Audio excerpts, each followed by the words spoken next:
It's important for you at home to understand that when you're, one of the most important things, whether you're dressage or cross country or steeplechase or whatever you happen to do, you've got to know the course. I mean, you've got to get down and study it.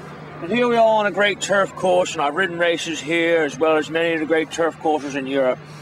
And all the great riders will tell you that knowing the way the grass sort of leans and which way it goes and all affect the outcome of a race. One of the things that separates the great jockeys, you'll see, and Woody Stevens used to compliment me on this all the time, is I wanted to know what exactly makes up the turf course. And before I ride a big classic race, and I come in and say I ride, and so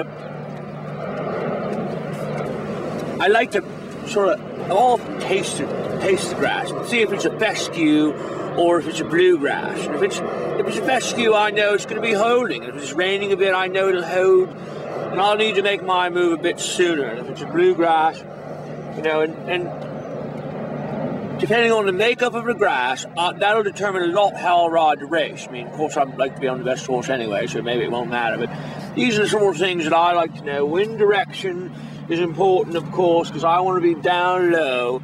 And I will always wear the aerodynamic silks. I mean, I was always wearing sort of skin-tight silks early on, before anybody else saw it, because I want to be as low for the dough as I can get.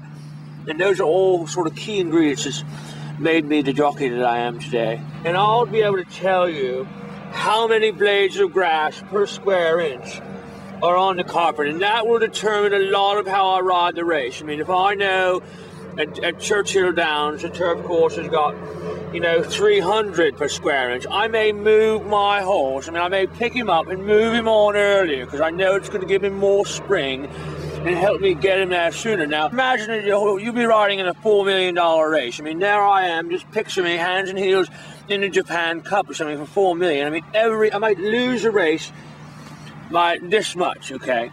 So you need to know, you need to know wind direction.